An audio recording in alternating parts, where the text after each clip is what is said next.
Hi guys, a very warm welcome to all of you in our YouTube channel Gurmantra Shiksha ka Granth, and I'm your educator Saranya. And today we are going to see the continuation of yesterday's topic, that is screening of transformants and recombinants. So those who have not attended yesterday's class, so I actually request you to attend that class because this is a continuation. If you don't understand the concept of gene cloning, you will not know why we are screening, what we are screening. So you'll have to see that class first and then come to this class. So how you will find that video is, you can go to Gurmantra YouTube channel, you can go to the playlist section. There you will get videos like GATE Biotechnology 2021. You'll get both in English and in Hindi, whichever is of your comfort. You can choose the language, and yesterday's video will be available, the last one. Go to that video and watch it. First watch gene cloning, how it is done, and then you see the screening of transformants and recombinants. Okay, so selection of transformants and recombinants. How to identify the transformed cells. So in yesterday's class we saw, for transformed cells, what does that mean? What is the meaning of transformed cells? Transformed cells means the cell, the bacterial cell, has uptaken the foreign DNA, that is the plasmid, recombinant plasmid. So those cells are called as transformed cell. You have to select the transformed cell and non-transformed cell. Since we cannot see it in our naked eyes, we have to do some kind of reaction, some kind of selection marker has to be used so that we can separately find only transformed cell. So selection markers are required for that, which will be actually present in your vector itself. Okay, so you will have antibiotic resistance gene. Yesterday we saw about ampicillin resistance gene, and you have another method called as enzymatic method. So in antibiotic resistance gene, we will use the replica plating method for screening the recombinants. Antibiotic resistance will be used for screening transformants also and recombinants also. Enzymatic method will use LAG-Z method, which is called as blue-white screening, which is used to screen the recombinants. So the cells which will contain transformants as well as non-transformants will be grown on agar plate, which will contain antibiotic, that is ampicillin. You can see here agar plate containing ampicillin, the cells will be grown. The cells which have uptaken the plasmid will have the ampicillin resistance gene, and therefore it will survive. Okay, the cells that do not have the plasmid, that is recombinant plasmid, the cells which did not uptake it, okay, those are called as non-transformants. Okay, non-transformants, they do not have the ampicillin resistance gene in them because they do not have the vector with them, and they die in the ampicillin containing media.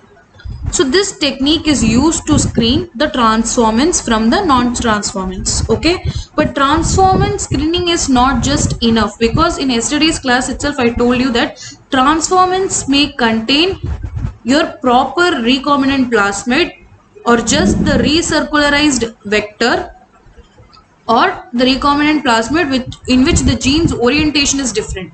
We want the correct orientation recombinant plasmid only, and for that purpose we are going to screen the recombinants. Okay, so to screen the recombinants you have two techniques. One is replica plating and the other one is blue-white screening. So first let's see the replica plating. For replica plating you are going to use a plasmid which will contain two markers. Okay, one is ampicillin resistance gene and the other one is tetracycline resistance gene. Okay, so ampicillin resistance gene will provide resistance to ampicillin, and tetracycline resistance will give resistance against tetracycline.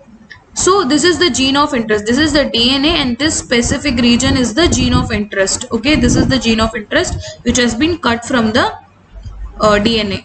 Okay, so the tetracycline resistant gene has a multiple cloning site. Okay, tetracycle resistance gene, this gene has a multiple cloning site. which means you can cut this region with a restriction enzyme and insert your gene inside it. And our gene of interest is inserted into the tetracycline resistance gene, which means this region is inserted in between this region. Okay, so your tetracycline resistance is, that gene has been disrupted. So the gene responsible for tetracycline resistance has been disrupted, and it will not be active. Okay, so you will get here, after you ligate the gene of interest in the region of tetracycline resistance, you will get recombinant DNA. You will either get recombinant DNA plus you will get self-ligated cells, recircularized cells. You can see there is no insert at all. So all the DNA or the plasmid is transformed into the bacterial cell and it will be grown on the ampicillin media. Okay, since the ampicillin gene is intact, nothing has been done in the ampicillin resistance gene, it is intact. So all the transformed cells grow in this medium due to the presence of ampicillin resistance gene. Okay, this medium will contain agar plus ampicillin. This is called as master plate. Now what we will do is we'll do replica plating. Okay, what is replica plating? We'll touch the surface of this agar plate which contains ampicillin with a filter paper. Okay, and we will pick all the colonies in the filter paper, and we are going to transfer it to another plate containing agar and tetracycline as an antibiotic, and we are going to incubate it. Okay, tetracycline as an antibiotic, and we are going to incubate it. So in the tetracycline plate, okay, you can see in the tetracycline plate the recombinant cells will die. Okay, in the tetracycline plate recombinant cells will die because recombinant, this tetracycline resistance gene has been disrupted and your gene of interest has been inserted. It's not intact. So the recombinant cells will be sensitive to tetracycline and will die. That is what they are saying.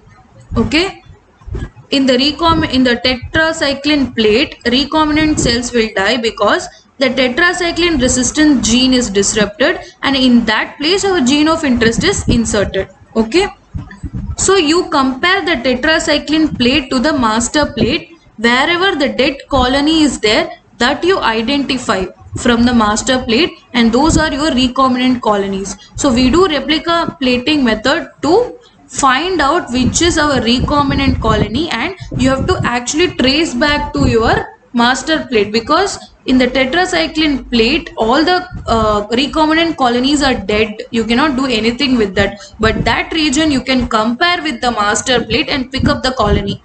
So you can isolate that colony and store it for your purpose. So this is one method of screening the recombinants. The second method is blue-white screening.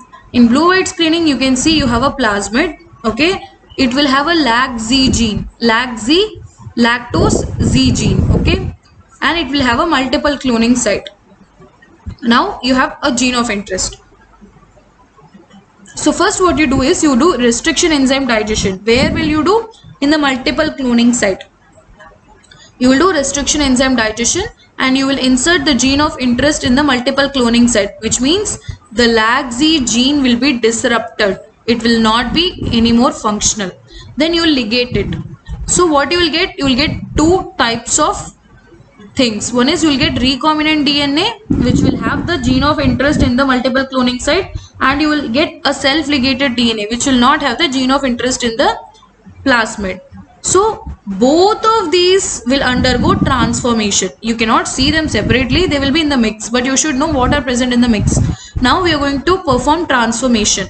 Okay, bacterial colonies will be there, we will transform them. Okay, transform them. Okay, next what you will do, you will get two things. One is you will get transformants and non-transformants. Transformants means they have uptaken the recombinant plasmid.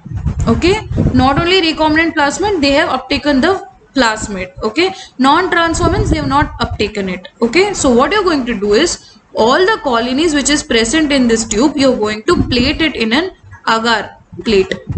Okay, you are going to plate it in an agar plate which will contain your X-gall. X-gall is nothing but it's a chromogenic substrate, which means it is basically colorless in nature, but when an enzyme called as beta-galactosidase reacts with this substrate, that will break down this substrate and you will get a blue color product. Okay. So you're going to grow all the cells in this agar plate containing the substrate X-gal for 37 degrees Celsius, 24 hours incubations. If you get blue colony, which means it is non-recombinance. For now, you just know this. I will explain you why, what and all. Okay. White colonies means recombinants. Okay. Now, recombinants you can take separately and grow in the liquid media. For large scale production, you can use a fermenter. So to understand what is this blue colony and what is this white colony, we have to understand a concept called as alpha complementation. So you have a plate where you have grown the cells and this contains agar, the nutrient medium, X-gal, the substrate, IPTG, it is an inducer of lactose. It is an inducer of lactose. Okay. So you can see here blue colonies and white colonies. White colonies will be containing recombinant. Okay. White colonies are what? Recombinant. Where LAGZ gene has been disrupted due to the presence of gene of interest in the multiple cloning site. Blue color colony means non-recombinant, which means intact LAGZ. Nothing has been happened to the LAGZ gene. Okay. So what does this blue colonies do is, up to this you have understood, right, what is white colony means and what is blue colony means. We'll understand the mechanism one by one. So blue colonies will produce beta galactosidase enzyme. Okay, because of the gene LAGZ. LAGZ is responsible for the production of enzyme beta galactosidase. This beta galactosidase is the enzyme that will react with the substrate X-gal, which is colorless in nature, and convert it into a product which is blue in color. That is why your colony is blue colored. Okay, which means your LAGZ is intact. That is why it is able to produce the beta galactosidase enzyme, and this enzyme is able to convert X-gal to blue color. So if the LAGZ is intact only, it is able to do the blue color. If the LAGZ is not intact, it is disrupted because your gene of interest is present in the multiple cloning site, then will it be able to produce the beta galactosidase enzyme? No, it will not be able to produce the beta galactosidase enzyme. Then the X-gal, which is colorless, will remain colorless and the colonies will be white in color. Okay, this is the concept. So you have white colonies. Okay, white colonies, what does that mean? No beta galactosidase enzyme is produced because of the disruption of the LAGZ gene. Because in LAGZ, you have seen here, in LAGZ, you have a multiple cloning site and your gene of interest is being inserted here. So LAGZ is not anymore intact. It is not active. So it will not be able to produce the beta galactosidase enzyme, which is required for breaking down X-gal. So X-gal will not be broken down. So no blue product will be produced. That is what is the concept of blue-white screening. So there is another concept you should know. Okay, one is, in a bacterial cell, you will have the plasmid, which will contain your gene of interest in the lactose, that is LAGZ gene region. But you will also have a genomic DNA, right? The bacterial cell will has its own genomic DNA. That genomic DNA will contain LAGZ in default. Okay, it's a default setup that the genomic DNA will contain LAGZ. You should know this because genomic DNA of a bacteria will contain lac operon.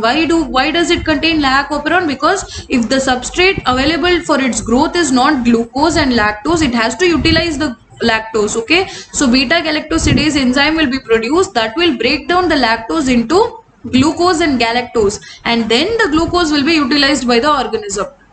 So this is the concept behind lac operon. I hope you guys understand the concept of lac operon. If not, you can see the videos present in the Gurmantra YouTube channel itself. You can see the Excel videos for this. In that, about the lac operon, they have taught you. Okay, so lac operon is by default present in the genomic DNA, and in lac operon you will have three genes: LAC-Z, LAC-Y and LAC-A. Each will produce separate enzymes and which has its own function. but LAC-Z will be producing beta-galactosidase enzyme, and this enzyme is responsible for breaking down lactose into glucose and galactose. Glucose is the energy source that is required for the bacteria for its growth. If glucose is not present in the media, okay, we don't provide any glucose in the nutrient media, but lactose is provided, our bacteria will switch on this lac-operon. The bacteria will switch on this lac-operon and utilize the beta-galactosidase enzyme, break down the lactose into glucose and galactose, and then it will utilize the glucose. Okay, so it is basically a second option. Lactose is a second option for the bacteria.